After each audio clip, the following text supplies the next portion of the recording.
maa ngi nuyu ku nekk ci turam ak santam wala ñu ngi nuyu ku nekk ci turam ak santam di leen nuyu yéen ñi nekk ci féete suñu ginnaaw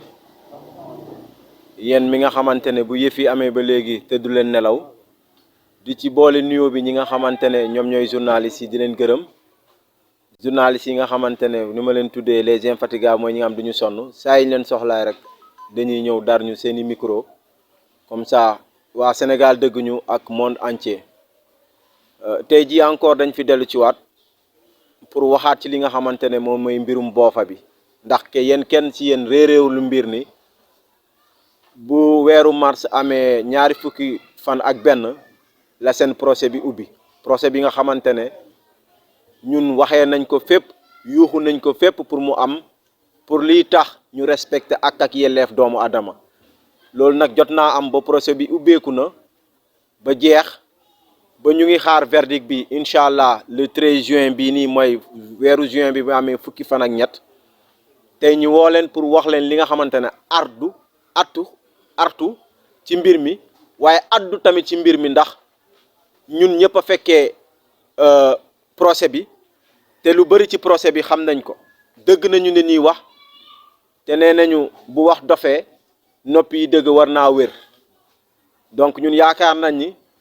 noppi wër la ñuy am ba tax déglu nañu procès bi ba mu jeex ñu bëgg nag balaa ñoom ñuy joxe seeni verdict ñun ñu wax monde entier ñi nga xamante ne fekkeew ñu woon waaye déglu nañu ñu wax leen suñu xalaat te di artu tamit balaa ñuy tàmbale waxtaan bi nag wala ñuy xuus si waxtaan bi dinaa jox kii di Ousmane Sané moom mi nga xamante ne moom mooy représentant famille yi nga xamante ne ñoom la ñu jàpp seeni pap seeni jëkkër seeni rakk dugal leen ci biir kaso bi boobu ak léegi am na ñeenti at mooy ñi nga xamante ne ñoom ñooy waa Boofa ba Toubacouta Ousmane dinaa la jox kaddu gi nga wax ak taskati xibaar yi balaa ñun ñu koy jël ci yow tamit boo ci paree ñu mën a tëj yëf yi. maa ngi profité l'occasion d'abord di leen di nuyu di leen remercier ci li nga xam ne jotoon na am le 21 bi nga xam ne moom lañ doon juger suñu mbokk yi.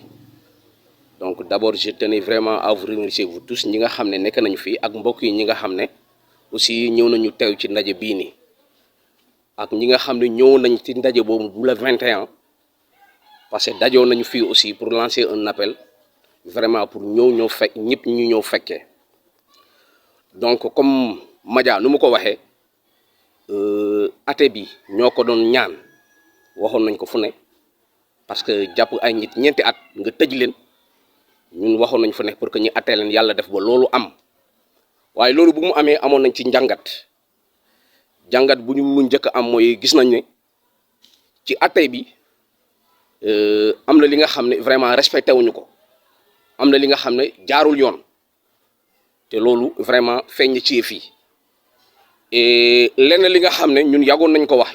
wax ne ay innocents la ñu arrêté dañu dem arrêter des populations affaiblies tëj leen jaay leen doole bañ leen déglu tëj leen ñeenti at après nguur wala instance judiciaire ñi nga xam ne ñoo leen arrêté ñu toog ba mu neex leen mu am ñu ci bay pour ne leen def leen dara loolu d'abord mu nekk un événement bu ñu métti parce que yaakaar naa ne nit du mala te dañu war a respecter doomu aadama doo jàpp nit ñeenti at ba mu neex la nga ne ko defloo dara loolu ñu continuer ci loolu ba atte bi am waaye ku fekkee mbir mi nu mu demee ñun lu ñu doon wax dès le départ waxoon nañ ko waxat de ñi ay innocent la ñu arrêté te ba ku déglu jugement bi lu mu demee war nga mën a xam ne war nga mën a dëggal ñun lu ñu doon wax ndax bu mbir mi tàmbalee parce que def nañ 3 semaines su ma juumul di leen di déglu kenn par kenn amul fenn sur la table wala lu ñu génnee mu nekk un objet wala un matériel bi nga xam ne preuve palpable la pour ne ñii bu mbir mi amoon ils étaient sur les lieux te bokkoon nañ ci ñi nga xam ne ñoom ñoo rey ay nit je pense que ñu fa nekkoon wala yenn mi journalistes yi ñu fa nekkoon je pense que ñun on n'a pas dégguñu fenn fi nga xam ne vraiment au courant de ce jugement là ñu ne ñu voilà diw moom moo defoon li waxtu bii nii fii la ko fekkoon fii la ko fekkoon ils ont essayé nag ils ont essayé par leur possibilité nag pour vraiment ba mën bëgg lëndëmal suñu xel loolu lu ma ciy jublu mooy d'abord li ma gën a frappé dans cette affaire là mooy mënumaa comprendre nit nga yor sa téléphone nekk Ziguinchor parce que ku xam Toubacouta dans ce village là zone boobu noonu yëpp lu mel ni réseau dafa am problème donc souvent ñoom fu ñuy brancher seen portable ils viennent jusqu'à Ziguinchor pour brancher le portable pour le lendemain wala le surlendemain ñu ñëw jël seen portable mënumaa comprendre des gens qui viennent brancher seen ñëw pour charger seen portable à Ziguinchor et Sonatel par la complicité xaw ma nag avec la gendarmerie ñu ne ces derniers là dañ leen borné dans le forêt boo fa bàyyit au moment où téere bi doon am ki nga xam ne yow sa portable mi ngi yoon à Ziguinchor fii loolu mu nekkoon ay failles yi nga xam ne vraiment ñun comprendre ñu ko te y avait pas une explication claire de ce fait là mooy le phénomène du bornage de la Sonatel te loolu vraiment y avait pas un discours parce que amuñu benn rapport bu leer bu sur la bu ñu nga xam ne waxal nañ ko ñun ñi nga xam ne ñëwoon nañu pour xam dëgg bi y avait pas quelque chose de clair dans cette affaire là donc système de bornage bi mu posait un problème et je pense que loolu pour man c'était une complicité avec la gendarmerie et la Sonatel parce que au moment au courant de ces événements ñu leen di laaj indil lañ ñu des faits palpables techniques yuy won ne ñi ngeen di wax ni da nga leen borné dans cette forêt de Boffa Bayotte bu téere bi doon am y avait pas ça donc loolu mu nekk benn aspect bi nga xam ne vraiment man j'ai retenu ça et que vraiment ñi ngi wax ne encore une fois comme lu ñu doon wax dès le départ y a un non-dit sur ce dossier là parce que dafa am lu leerul dafa mel ni ay nit ñi nga xam ne amuñu doole jaay nañ doole tëj leen ci loolu la ñu nekk di continuer et loolu jugement bi atte bi wane na ko encore une fois beneen fait bi mooy woy am nañu nee nañu ay nit yow comment nan nga mën a jàppee ay nit ci ñi nga jàpp kenn ci ñoom wala ñaar ci ñoom quelques-uns ñu ne diw bokkoon na ci mbir mi fekkee na réunion bi ñu ñëw laaj ko au jour bu ñu doon atte mu ne non man loolu bu ma ko doon wax dama tiitoon mais en réalité diw bokkuloon ba pare kooku ngeen bàyyi ko mu ñibbi ki nga xam ne kooku la tuumal kooku ngeen jàpp ko tëj ko loolu mu nekk ay faits yi nga xam ne dafa xaw a jaaxal nit ñi vraiment loolu kenn mënu ko comprendre donc lu ñuy waxaat encore une fois comme nuñ ko waxee dañuy dem pour joxe un verdict ñun luñ doon wax depuis le départ mooy dañu jàpp ay innocent jaay leen doole tëj lañ tey amul benn preuve palpable sur la table parce que ñun audience bi déglu ñu ko amul lenn lu ñu raté depuis 8 heures on est là-bas juste pour savoir la vérité suñuy mbokk ñoo fa nekk d'ailleurs mais waxoon nañ ko fi ñun du ñu ànd ak ki nga xam ne dina rey nit donc ça veut dire que quoi ça veut dire que dans tout ce dossier là vraiment dañu jël li nga xam ne lu dul dëgg jël ay doomu aadama tuumal leen ci li nga xam ne defuñu ko te ñun loolu la ñu am jàngat ci mbir mi di terminer nag ci benn affaire te li ma dëgg muy li nga xam ne mooy autorisation de visite ndax loolu sànq naa ko dëgg fii et je pense que loolu il faut ñu wax ci je pense que ñun citoyens am nañu droit dem rendre visite à nos parents et il paraît que le procureur bu nekk fii bu gars yi demee di ko laaj ay autorisation il refuse de les remettre je pense que loolu droit la suñu droit la am nañu droit dem seeti suñu mbokk je pense que loolu amul benn droit bi nga xam ne war na mën a tere ay nit ñu mën a dem seeti seen i mbokk d'autant plus que c'est des gens ñi nga xam ne vraiment defuñu dara en réalité defuñu dara donc vraiment lu ñu koy ñaan na delloo si xelam parce que fu mu toog noonu dina fa jógee kenn moromam moo fay nekk kon na def lu yoon sant mu teg ko ci yoon vraiment képp ku nga xam ne war na mën a jour dem seeti mbokkam mu dem tranquillement dem seeti mbokkam loolu lañ koy ñaan donc loolu laa amoon ci kaddu vraiment di leen wax ne xam nañu dans ce dossier là xam nañ ni lu ñu dëgg ak lu ñu gis ak lu ñu fekkee ci jugement bi c'est des gens yi nga xam ne dafa ñu dara donc lu ñu leen di ñaan mooy nañ leen bàyyi tranquillement que ces derniers là vraiment qui puissent nous revenir donc loolu rek lañ leen di leen. Bon, je vais revenir sur quelques mots. D'abord, je tenais vraiment à vous remercier les parents ici présents, nos parents qui étaient arrêtés sur cette situation-là. Il y a eu un jugement qui a été fait depuis le 21. Bientôt, je pense que le 13, on aura un verdict sur cette situation-là. Donc, ceci simplement pour dire, nous avons écouté, nous avons été présents au courant de ce jugement-là. Et il y a eu des choses qu'on a retenues. Il y a eu des choses qu'on a entendues. Et ce que nous avons dit depuis le départ de cette situation-là, nous l'avons dit qu'en réalité, ils ont arrêté des innocents. Et cela, ça a été confirmé au courant de ce jugement-là. Parce que rien n'a été prouvé sur la table pour dire que ces derniers-là, ils étaient mêlés à cette situation de tuerie-là. Rien n'a été prouvé. Rien n'a été prouvé. Ils ont inventé des histoires. Le fameux histoire du bornage de la Sonatel, avec la complicité de la gendarmerie, pour dire que ces derniers-là, au moment de la tuerie, ils étaient bornés dans cette zone-là. Or, nous savons que dans cette zone-là, il y a un problème de réseau. Et plupart de ces populations, ils viennent à Ziguinchor pour recharger leur portable. Et je ne peux pas maintenant, par quel biais, et au courant de ce jugement-là, les avocats avaient demandé aux experts de la Sonatel de venir donner des expertises, des explications plus claires et plus fondées pour que les gens puissent comprendre et à quel moment et à quelle heure que ces gens-là étaient dans cette forêt pour préparer cette tuerie-là. Et raison pour laquelle nous l'avons dit, qu'en réalité sur ce dossier-là, c'est des innocents qui sont arrêtés et que nous demandons que ces derniers-là puissent être libérés et qu'ils puissent nous revenir tranquillement. Pour dire qu'il paraît qu'il a refusé de remettre des autorisations de visite à nos parents qui viennent pour le procureur. Et que ça a été confirmé par un de nos consoeurs pour nous dire que, oui, c'est vrai, il a refusé de les remettre une autorisation de visite. Et nous ne savons pas quelle mesure qu'il a pris pour vraiment leur refuser de leur donner une permis de visite. Et que nous savons que ça, c'est un droit. Nous avons le droit d'aller rendre visite à nos parents. D'autant plus que ces derniers qui ont arrêté, c'est des innocents. Je ne sais pas pour quelle raison et quelle est cette situation qui la motive vraiment pour refuser de leur remettre ces permis de visite. Et nous lui demandons vraiment de revenir à la région. C'est ce que nous lui demandons, de revenir à la région, d'autoriser à nos parents vraiment d'aller, que ces derniers-là puissent aller voir leurs parents. C'est ce que nous lui demandons. Je vais m'en retenir pour citer des noms, mais je pense qu'il y a certains qui étaient présents au courant de ce jugement-là. Il y avait des gens qui, quand on les écoutait, ils ont dit, certains d'entre eux, ils faisaient partie des gens qui avaient commandité cette tuerie-là. Ils étaient même partie des gens qui ont assisté à une réunion. Or, au courant de l'audience, ces derniers-là, on les a demandé la même question. Ils disent que non, moi, quand vous me demandez, j'avais peur, donc voilà, j'ai répondu de façon pêle-mêle, mais voilà. Et que ces derniers-là, on les libère. Et ce dernier-là qui a dit que c'est celui-là, il faisait partie des gens qui ont préparé la réunion. On lui demande la même question. Il dit que non, non. Moi, j'avais peur, c'est pourquoi j'avais répondu à cette question. Et ce dernier-là, vous le libérez. Celui qui a dit ce dernier-là, il était parti sur le coup. Or, ce dernier-là dont vous parlez même, vous n'avez même pas les preuves par part pour dire que ce dernier-là, il faisait partie de cette affaire-là. Et ce dernier-là, vous le libérez. Il rentre chez lui. Et l'autre, il est dedans. Ça, moi, je ne peux pas comprendre ça. Oui, mais on libère les autres, d'autant plus qu'ils n'ont aucune preuve. Au courant de ce jugement-là, il n'y a aucune preuve matérielle, palpable, visible qu'ils peuvent nous mettre à l'œil nu pour nous dire que voilà les preuves, voilà tel et tel faisait partie, et à telle heure, il était sur cette lieu-là. Or, cette situation n'a pas été prouvée. C'est ce que nous demandons. C'est pourquoi nous demandons vraiment que ces derniers-là puissent être libérés. C'est des innocents qui ont arrêté et nous l'avons dit et nous l'avons prouvé. Et cela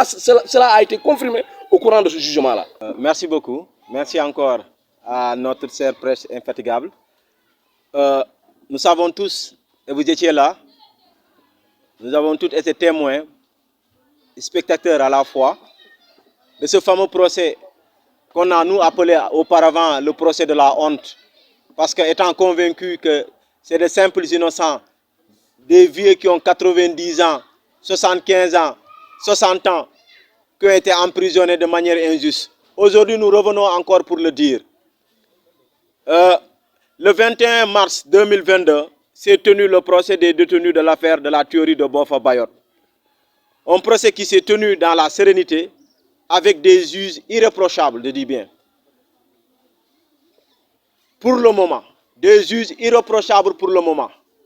Parce qu'on attend le verdict pour voir éventuellement si on pourra leur reprocher de quelque chose aussi. C'est pour cela qu'on a dit, avec des juges irréprochables pour le moment, et un procureur exemplaire par moment aussi. Exemplaire par moment.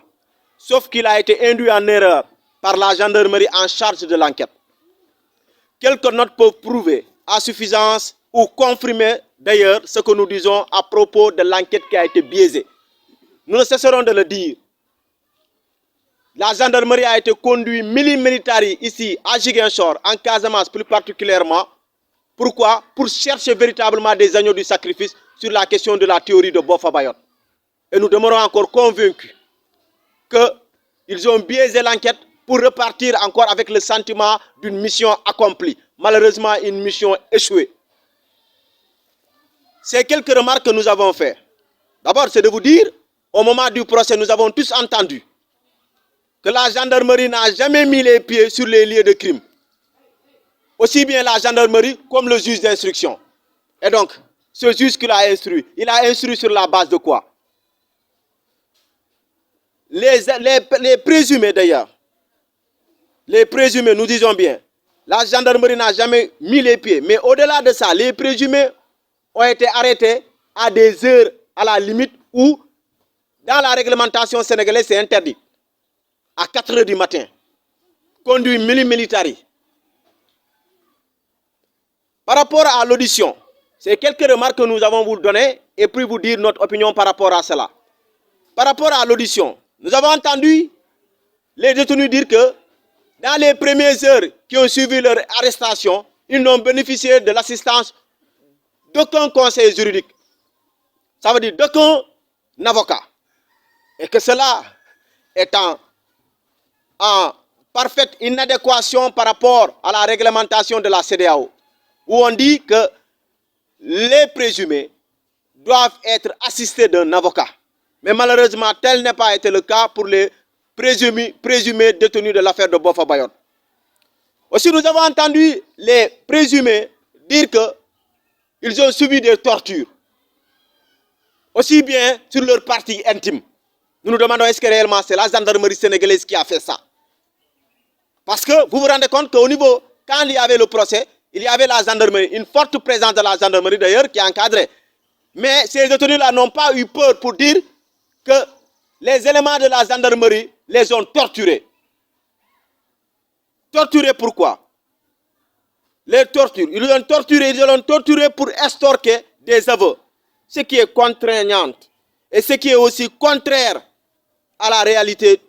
Ce qui est contraire, pourquoi? Parce que quand vous extorquez pour avoir des informations, quand vous torturez des gens, ça veut dire que vous leur contraignez. Et les informations ne doivent pas être, on ne doit pas requérir des informations sur la base de contraintes. Les tortures, vous savez, les conventions ont beaucoup parlé sur les tortures. Les PV, les détenus se disent contraints de signer des PV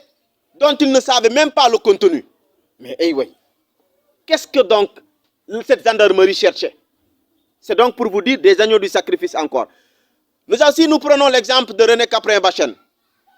qui, lui, il a dit qu'en réalité, il a eu une perforation du tympan de l'œil droit. Il l'a dit devant le juge. Et nous avons tous écouté ça. Moi, je me demande, est-ce que la gendarmerie avait en charge d'enquêter sur des animaux ou sur des êtres humains? Les rescapés même, il l'a dit tout à l'heure, certains rescapés ont innocenté et blanchi même les présumés. Parce que Ousmane a donné tout à l'heure un exemple palpant. Donc, malgré les perquisitions aussi, chez les présumés et autres, ils n'ont trouvé aucun outil, aucun instrument qui pouvait référer à la théorie de Boffa Bayotte. La géolocalisation, en réalité, c'est une géolocalisation fausse. Parce que dans les documents, même les avocats ont dit que sur les documents, ils n'ont ni vu ni logo de la Sonatel ni signature. Encore faudrait-il par là, la Sonatel même n'était pas venue pour confirmer les dires de la gendarmerie. Ça veut dire quoi? Ça veut dire que c'est une enquête qui a été biaisée. Il fallait juste avoir des innocents qu'il fallait enfermer et repartir. Pourquoi? Peut-être pour recevoir votre perdium d'une mission bien accomplie ou autre là. Mais nous dénonçons cela. Parce que nous avons foi en notre gendarmerie et la gendarmerie ne devrait pas se comporter de la sorte. Parce que d'après ce que les détenus ont souligné et ce que les détenus ont montré à l'égard de ceux-là qui étaient là, aussi bien au niveau, aussi bien en face du juge d'instruction, de la presse et de l'assistance qui était là, tout le monde était ébahi en réalité. Et ça nous disons, comme il s'agit en fait d'une affaire criminelle. Dans les affaires criminelles, nous savons tous qu'en matière criminelle, pour condamner quelqu'un, il faut avoir des preuves tangibles et irréfutables. Et donc, à l'unanimité, nous faisons remarquer que l'enquête de la gendarmerie est nul et non avenu. Et d'ailleurs, ce procès-là même ne devrait pas se tenir pour perdre durant 3 semaines. Si les faits étaient avérés en réalité, les juges même devraient se dire qu'il n'y a pas de procès parce qu'il y a eu tellement de vices de forme. Donc, nous tirons la conclusion suivante que ceux qui sont en prison sont des innocents. Et nous attendons, Inch'Allah, le verdict du 13 juin pour voir ces gens-là humer l'air de la liberté. Encore par là, dire que le président de la République est en train de tout faire. Il est parti jusqu'en Russie pour négocier. Et que nous pensons que le Sénégal a plus besoin de paix. La Casamance aussi a besoin de paix. Ce que nous voulons, c'est que ces gens-là soient relaxés, purement et simplement, qu'ils hument l'air de la liberté, qu'ils retrouvent leur famille sains et saufs. Je vous remercie. maa ngi tudd Madja Diop Sané may njiitu kuréel bu tudd Vision Citoyenne li may wax mooy ñun gisoon nañu ci mois de mars bu ma amee ñaari fukki fan ak benn ñu amoon jugement bi nga xamante ne moom mooy affaire ñi nga xam ne dañ leen jàppoon ci yëfu Boffa Bayotte bi buñ leen jàppee nag luñ ci jot a déglu ñun ñëpp dégg nañ ko muy yan taskat xibaar yi muy ñu fa nekkoon luñ ci jot a gis mooy ci affaire Boffa Bayotte bi jugement bi wax dëgg yàlla ñun ñu ko fekkee rafetlu nañ ko parce que gis nañu juge yu exemplaire gis tamit procureur bu exemplaire bi nga xamante ne bu yëf yi dooree ñu ngi leen di déglu di leen xool ndax dina am xoxatal wala lenn waaye gisuñu ci lenn luy nuru ak xoxatal lu dul affaire bi jugement bi am na dans la sérénité et dans le calme mais lenn li ñu bëggoon tirer attention nit ñi mooy ci biir jugement bi dëgg nañ ñuy wax ni gendarmerie musul teg tànk fi nga xamante ne foofu la yëf yi amee juge d'instruction bi tamit musu see teg tànk waaye bu si tegul tànk nan lay jëlee mu jël di instruire dossier boo koy instruire kay comme affaire criminelle wa war nga mën a teg sa tànk fi nga xamante ne foofu la yëf yi amee beneen bi mooy dañuy wax ni ñun enquête gendarmerie bi gëmuñu ko parce que gendarmerie bi fi ñëwoon dafa ñëwoon juste pour def fi liggéey bi nga xamante ne taf yëngal jàpp ay nit yóbbu leen prison pour ne ñoom déjà def nañ seen liggéey yëf yi jeex na dossier bi classé nañ ko beneen bi mooy ñi nga xamante ne dañu leen dem si seen biir kër yi jàpp leen parce que li ñuy wax ci biir àll bi lañ jàppee nii du ci ber bi du àll ñi ñuy jàpp si seen biir kër yi lañ leen jàppee ñu ngi leen jàppee ay 4 heures du matin est-ce que loolu conforme na ci réglementation Sénégal boobu dañ koy laajte beneen bi mooy ñi nga xamante audition yi nee nañu buñ koy def mooy maanaam bu ñuy déglu ñi nga xamante ne ñoom la ñu jàpp nee nañu ñoom buñ leen di déglu ci li nga xamante ne mooy ay simili yu wala ay heures yi nga xamante ne ñoom leen jàppee après amuloon avocat te loolu amoon avocat gis nañu dossier yooyu noonu fan lay mujj parce que dossier Thione Seck ñun ñëpp fekkee nañ ko bu ñu nee ni Thione Seck amuloon avocat bu ñu koy déglu donc enquête boobu amul njëriñ ñuy wax ni enquête bii nii lan moo tax mu war a am njëriñ beneen bi mooy torture yi nga xamante ne ak yelleef doomu adama yi nga xam ne respecté wuñu ko parce que torture convention yi dañ ko interdire nit du mala ba nga xamante ne ñoom nee nañu dañ leen torturer te loolu noonu bëggoon nañu tamit gendarmerie mu wax ñu lan moo tax bu fekkee loolu am na lan moo tax mu def ko parce que boo demee bay war a torturer nit pour mu jox la ay information dina la jox li nga xamante ne métit mooy tax mu jox la ko waaye du question dëgg la te ñoom nag détenu wax nañ ni nii dañ leen métital ba tax na ñoom lu ñu deful sax wax nañ ko te loolu dañ koy ñaawlu parce que Sénégal warul doxee noonu te ñun suñu gendarmerie dañ ko gëm dañ koy nawloo parce que suñu gendarmerie fu nekk ci monde entier mu ngi fay dem beneen bi mooy ñiy wax ni PV yi nga xamante ne dañ leen ko signéloo di signéloo nit PV bi nga xamante ne bu ko bañee signé nga forcé ko mu signé parce que ñoom loolu la ñu wax loolu tamit duñ ko rafetlu te loolu yëpp buñ ko tënkee bokk na ci li nga xamante ne dañuy wax ni enquête bi nuñ ko jaaralee jaarul yoon te wax dëgg yàlla bu fekkee beneen dëkk la enquête bi gendarmerie bi du am suite ba jugement sa di ci am perquisition yi mooy maanaam dem fekki ne nii seen biir kër yi di leen jël di ci ceytu di xool ndax matériel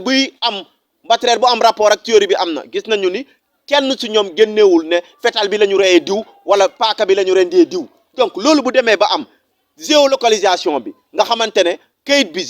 li avocat yi li tiital nit ñi yëpp mooy avocat yi nee nañu kayit bi amul logo Sonatel amul signature Sonatel waaye géolocalisation boobu fan la ko gendarmerie jëlee foofu la ñu bëgg a wax foofu lañ leen bëgg a laaj fan lañ jëlee géolocalisation boobu ba tax na loolu yëpp buñ ko dajalee ñun dañuy wax ni lii matière criminelle la te luy matière criminelle mooy lan mooy li nga xamante ne preuve yi ñooy wax ay preuve matérielle ñooy wax boo amul preuve matérielle da ngeen war a bàyyi nit ñu ñibbi seen kër yi dem fekki seen i njaboot encore une fois de plus lu ñuy ñaan te ñun lu ñu gëm mooy ñii ñi jàpp nii tëj leen ñeenti at bu soobee yàlla le 13 ñoom danañu ñibbi dem fekki seen i jabar fekki seen i doom fekki seen i pap fekki seen i yaay parce que encore une fois de plus amul lenn lu ñuy riiree mbir lu ñu waxoon dëmb mooy suñu kaddu tey te nee nañu nit ki nga xamante ne ngor mooy ki nga xamante ne sa kaddu du waroo ak sa jëfin ñun suñu kaddu du waroo ak suñu jëfin du kaddu du waroo ak dara lu ñu waxoon dëmb mooy tey te jugement bi ñu ko fekkee xam nañ ko bu ñuy dem bay dugg ci ay mel di mbéj ay nit wala di dóor ay nit pour ñu génnee ay information ba nga xamante ne kenn si ñoom René Capain Bassène nee na ci kanam juge bi moom perte na ci tempawam bi nga xamante ne ci bëtu ndeyjoor bi la nekk wax dëgg yàlla loolu duñ ko rafetlu te di wax ni nit ñi ñi nga xamante ne muy police ak gendarmerie bés bu ñu jaakaarloo nit buñ la jéem a traité comme bi nga xamante ne animal nga wala mala nga nit dafa am ak yelleef bi nga xamante ne ci condition yoo ko mën a jàppee rek da nga war a aartu da nga war a aar tamit ak yelleefam ndax Sénégal dëkk ak yelleef la donc li ñu gis nii mooy lu ñu gëm mooy ñii dinañu ñibbi incha allah le 13 juin te loolu la ñuy ñaan bu ñu demee ba suñu njiitu réew nga xamante ne moom mooy président de la république son excellence dem ba Russie yi nga xamante ne ñu ngi xeex ak Ukraine dem di waxtaan ak ñoom ci mbir ak yeneen ak yeneen ak yeneen dañu yaakaar ni nit la kon ki nga xamante ne bëgg na dal te dal boobu nag lu koy indi tamit ci Casamance yaakaar nañ ni lu siy jéego lu ne war na koo mën a dox ndax moo boole jaboote sénégalais yëpp te ñaan nañ ko di ko wax tamit ci justice sénégalaise bii ñuy ñaan justice bi li nga xamante ne le droit c'est des faits dis-moi les faits je te dis le droit wax ma jëfin bi moo wax le droit jëfin bi ñi gis mooy ay innocent la ñu jàpp ñu deful dara tëj leen ci biir kaso bi ñeenti at mu ngi ni ñu ngi ñaan ngeen bàyyi leen incha allah ñu ñibbi seen kër bés bu weer bi amee fukki fan ak ñett ñun ñëpp ñu nekk ci jàmm ndax jàmm moo gën loo gis.